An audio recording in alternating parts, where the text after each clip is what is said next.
99 news అనుక్షణం ప్రజల కోసం. నమస్కారం. 99 న్యూస్ కు స్వాగతం. ఎన్టీఆర్ జిల్లా గంపలగూడెం నెమలి శ్రీ వేణుగోపాల స్వామి వారి కళ్యాణ మహోత్సవంలో ఎమ్మెల్యే కొలుకుపూడి శ్రీనివాసరావు అనుచిత ప్రవర్తన, వివాదాస్పదంగా మారిన ఎమ్మెల్యే కొలుకుపూడి శ్రీనివాసరావు దూకుడు చర్యలు. స్వామివారికి సమర్పించే పట్టు వస్త్రాలను ఎంపీ కేశినేని శివనాథ్ తలపై నుంచి లాక్కున్నారు.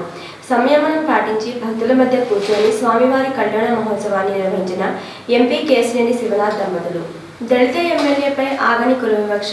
ఎన్టీఆర్ జిల్లా గంపలగూడెం నెమలి వేణుగోపాల స్వామి కళ్యాణ మహోత్సవంలో స్వామివారికి తలంబ్రాలు, పట్టు వస్త్రాలను తీసుకెళ్లకుండా అడ్డుపడ్డ అగ్రకులాల నాయకులు ప్రోటోకాల్లో భాగంగా తిరువూరు నియోజకవర్గం ఎమ్మెల్యే కొలుకుపూడి శ్రీనివాసరావు సతీ సమేతంగా తలంబ్రాలు సమర్పిస్తున్న సమయంలో వారికి అడ్డుపడి వెళ్లనివ్వకుండా గొడవలు చేసిన అగ్రకుల వర్గ నాయకులు, అడ్డుపడ్డ ఎమ్మెల్యే సెక్యూరిటీ గార్డ్ని గాయపరిచి గొడవ వాతావరణం సృష్టించిన అగ్రకుల నాయకులు. అందరూ సమానమే అంటారు, కానీ ఇలాంటి విషయాల్లో మాత్రం భేదాభిప్రాయాలు. మాజీ ముఖ్యమంత్రి వైఎస్ఆర్సీపీ అధినేత శ్రీ వైఎస్ జగన్ను తెలంగాణ ఉప ముఖ్యమంత్రి శ్రీ మల్లు భట్టి విక్రమార్క ఆయన నివాసంలో మర్యాదపూర్వకంగా కలిశారు. ఈ సందర్భంగా తన కుమారుడి వివాహానికి సంబంధించిన ఆహ్వాన పత్రికను వైఎస్ జగన్కు అందజేసి వివాహ వేడుకకు హాజరై ఆశీర్వదించాలని భట్టి విక్రమార్క కోరారు. వైఎస్ జగన్ ఆయనకు శుభాకాంక్షలు తెలియజేస్తూ వధూవరులకు సుఖ సంతోషాలు, ఆయురారోగ్యాలతో నిండైన దాంపత్య జీవితం గడపాలని ఆకాంక్షించారు. ఖమ్మం జిల్లా వెంసూరు మండలం సెమ్మనుగూడెం గ్రామంలో సాధనాల మారేష్, ఆదిలక్ష్మి ఇందిరమ్మ ఇల్లు గృహప్రవేశ కార్యక్రమంలో పాల్గొని శుభాకాంక్షలు తెలియజేసిన రాష్ట్ర కాంగ్రెస్ నాయకులు డాక్టర్ మట్టా దయానంద్. ఈ కార్యక్రమంలో వేంసూరు మండలం కాంగ్రెస్ పార్టీ అధ్యక్షులు చంద్రశేఖర్ రెడ్డి, బీరాపల్లి సర్పంచ్ జయరాజు, జయలక్ష్మీపురం సర్పంచ్ గడపర్తి శ్రీను, సెమ్మనుగూడెం కాంగ్రెస్ నాయకులు, కార్యకర్తలు, ఇందిరమ్మ కమిటీ ప్రజలు పాల్గొన్నారు. ఖమ్మం జిల్లా పెనుబల్లి మండలం టేకులపల్లి గ్రామంలో మార్తా నాగరాజు, సత్యవతి ఇందిరమ్మ ఇల్లు గృహప్రవేశ కార్యక్రమంలో పాల్గొని శుభాకాంక్షలు తెలియజేసిన రాష్ట్ర కాంగ్రెస్ నాయకులు డాక్టర్ మట్టా దయానంద్. ఈ కార్యక్రమంలో పెనుబల్లి మండలం కాంగ్రెస్ పార్టీ అధ్యక్షులు పంది వెంకటేశ్వరరావు, సర్పంచ్ కీసర శైలజారెడ్డి, కీసర శ్రీనివాస్, కాంగ్రెస్ నాయకులు, కార్యకర్తలు, ఇందిరమ్మ కమిటీ ప్రజలు పాల్గొన్నారు. ఖమ్మం జిల్లా కోదాడ పట్టణంలోని స్థానిక హుజూర్ నగర్ రోడ్ నందు అమ్మ మెడికల్ ఏజెన్సీ వద్ద తెలంగాణ ఉద్యమకారుల సమావేశం నిర్వహించి తెలంగాణ రాష్ట్ర సాధన కోసం ఉద్యమం చేసి జైలు జీవితం గడిపిన ఉద్యమకారుల సంక్షేమం కోసం తెలంగాణ ఉద్యమకారుల ఫోరం సూర్యాపేట జిల్లా కమిటీని ఏర్పాటు చేశారు. ఈ కార్యక్రమానికి ముఖ్య అతిథిగా తెలంగాణ ఉద్యమకారుల ఫోరం వ్యవస్థాపక అధ్యక్షులు డాక్టర్ చీమా శ్రీనివాసరావు హాజరై తెలంగాణ ఉద్యమకారుల ఫోరం సూర్యాపేట జిల్లా అధ్యక్షునిగా గుండెపంకు రమేష్ని ఎంపిక చేసి నియామక పత్రాన్ని అందజేశారు. ఈ సందర్భంగా నూతనంగా ఎన్నికైన అధ్యక్షుడు గుండెపంకు రమేష్ మాట్లాడుతూ, నాటి తెలంగాణ రాష్ట్ర ఆవిర్భావ సమయంలో ప్రత్యేక తెలంగాణ రాష్ట్రం కోసం ఎన్నో రకాల ఉద్యమాలు, రహదారుల దిగ్బంధాలు, దీక్షలు, ధర్నాలు, రాస్తారోకోలు చేపట్టి జైలుకు కూడా వెళ్లానని, నన్ను గుర్తించి నాకు బాధ్యత అప్పగించినందుకు తెలంగాణ ఉద్యమకారుల ఫోరం చైర్మన్ డాక్టర్ చీమా శ్రీనివాస్కు తెలంగాణ ఉద్యమకారులందరికీ హృదయపూర్వక ధన్యవాదాలు తెలుపుతూ సూర్యాపేట జిల్లా వ్యాప్తంగా ఉన్నటువంటి తెలంగాణ అమరుల కుటుంబాలను, తెలంగాణ ఉద్యమకారులను అందరినీ కలుపుకొని ప్రభుత్వం తెలంగాణ ఉద్యమకారులకు ఇచ్చిన హామీలను నెరవేర్చే వరకు ఉద్యమకారుల పక్షాన పోరాటం చేస్తారని తెలిపారు.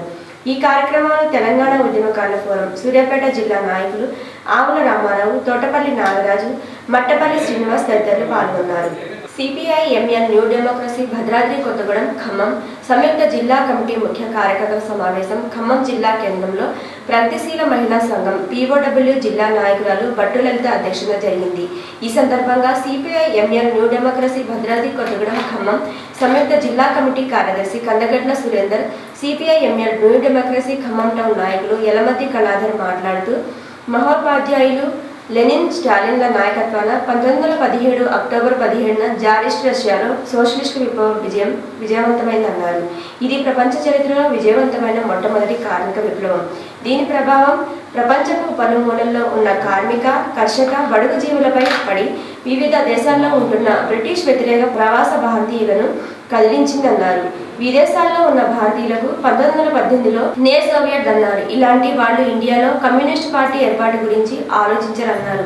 ఈ కార్యక్రమంలో CPI ML new democracy Khammam town నాయకులు కిలారి నాగేశ్వరరావు, ఐఎఫ్టియు నాయకులు కుందల ఉపేందర్ తదితరులు పాల్గొన్నారు.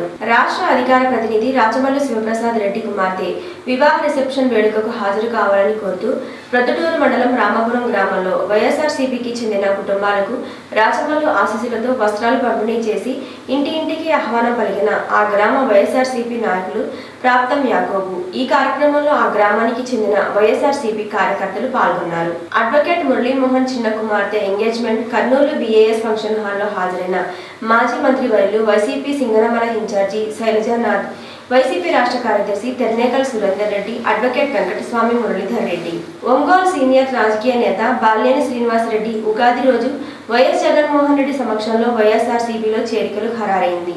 హైదరాబాద్ నార్సింగిలో మూసీ నదిని ఆక్రమించి నిర్మిస్తున్న శ్రీ ఆదిత్య లగ్జరీ అపార్ట్మెంట్స్ వద్ద తెలంగాణ జాగృతి అధ్యక్షురాలు కవిత ఆందోళన చేపట్టారు. రియల్ ఎస్టేట్ వెంచర్పై చర్యలు తీసుకోవాలని డిమాండ్ చేశారు. గాంధీ సరోవర్ ప్రాజెక్టులో భాగంగా ప్రజల నివాసాలు తొలగిస్తామని చెప్తున్న కాంగ్రెస్ ప్రభుత్వానికి పేదల ఇండ్లు కూల్చేసే హైడ్రాకు ఈ అక్రమ వెంచర్ కనిపించడం లేదా అని ప్రశ్నించారు. గ్రహణం పట్టింది కాబట్టి ఈ గ్రహణం టైంలో మనం ఆ గ్రహణాన్ని వీడగొట్టడానికి మరి ఇక్కడికి వచ్చి ప్రొటెస్ట్ చేస్తూ ఉన్నాం. ఎందుకంటే మనం జనం బాటలో భాగంగా అనేక కంప్లైంట్లు ఇచ్చున్నాం హైడ్రాకి పెద్దవాళ్ళ మీద. కుత్బులాపూర్లో పోయి పేదవాళ్ళ ఇండ్లు గులగొట్టిరు. నిన్నటికి నిన్న ఖమ్మంలో వెలుగుమట్లలో పోయి పేదవాళ్ళ ఇండ్లు గులగొట్టిరు. మూసీ నది చుట్టుపక్కల కూడా పేదవాళ్ళ ఇండ్లు గులగొట్టిరు. హైదరాబాద్ లో టమాటా ధరలు భారీగా పడిపోయాయి. ప్రస్తుతం 25 కిలోల బాక్స్ కేవలం 80 నుంచి 100 వరకు మాత్రమే పలుకుతోంది. అధిక దిగుబడి ధరపతనానికి కారణమైంది. ధరలు లేక నగర శివారు కందుకూరు సమీపంలోని శ్రీశైలం రహదారిపై రైతులు టమాటాలను రోడ్డుపై పారబోసి నిరసన వ్యక్తం చేశారు. కోత కూలీలు, రవాణా ఖర్చులు కూడా రాకపోవడంతో రైతులు తీవ్ర ఆవేదన వ్యక్తం చేస్తున్నారు. బెంగళూరులో దారుణం చోటు చేసుకుంది. మరో వ్యక్తిని పెళ్లి చేసుకోవాలన్న ఓ టీవీ నటి తాను లివింగ్ లో ఉంటున్న ప్రియుడిని దారుణంగా హత్య చేసింది. నటి ఊర్మిళ అలియాస్ బిందు లారీ డ్రైవర్ వినయను పెళ్లి చేసుకోవాలని నిర్ణయించుకుంది. ఈ విషయం తెలిసిన ప్రియుడు మోహన్ కృష్ణ అడ్డు వస్తున్నాడని భావించి వినయ్ అతని స్నేహితుడు ధనుష్తో కలిసి ఇంట్లోనే మోహన్కు మద్యం తాగించి ఆపై కత్తులతో దాడి చేసి హత్య చేసింది. 2 వారాల తర్వాత దుర్వాసన రావడంతో స్థానికులు పోలీసులకు సమాచారం ఇవ్వగా కుళ్ళిపోయిన స్థితిలో మోహన్ మృతదేహం లభ్యమైంది. మున్సిపల్ వ్యవస్థ అనేది ప్రజాస్వామ్యానికి పునాది. పట్టణ అభివృద్ధిలో చైర్మన్, వైస్ చైర్మన్ ఎంత కీలకమో వార్డు కౌన్సిలర్లు అంతకంటే ఎక్కువ ప్రజలకు చేరువుగా ఉంటారు. కానీ నేడు ఆ కౌన్సిలర్ల పరిస్థితి బయటికి హోదా, లోపల ఆర్థిక వ్యధ అన్నట్లుగా మారింది. స్వల్ప వేతనం, భారమైన సేవ. ప్రస్తుతం ప్రభుత్వ నిబంధనల ప్రకారం ప్రజాప్రతినిధులకు అందుతున్న గౌరవ వేతనాలు ఇలా ఉన్నాయి. Municipal chairman 15,600, vice chairman 6,500, ward కౌన్సిలర్లు 3,250 పెరుగుతున్న ధరలు, కుటుంబ బాధ్యతల దృష్ట్యా నెలకు 3,250 వేతనం అనేది వారి కనీస ఖర్చులకు కూడా సరిపోవడం లేదు. ముఖ్యంగా దళిత, గిరిజన, బీసీ మరియు ఇతర అణగారిన వర్గాల నుండి ప్రజాసేవే ఆశయంగా గెలిచిన కౌన్సిలర్ల పరిస్థితి మరీ దారుణంగా ఉంది. ఎన్నికల్లో చేసిన అప్పులు, రోజువారీ రాజకీయ ఖర్చుల మధ్య వారు నలిగిపోతున్నారు. ప్రజలకు వారే మొదటి దిక్కు. వార్డులో ఏ చిన్న సమస్య వచ్చినా, డ్రైనేజీ ఆగినా, నీళ్లు రాకపోయినా, పెన్షన్లు అందకపోయినా ప్రజలు వెతికే మొదటి వ్యక్తి వార్డు కౌన్సిలరే.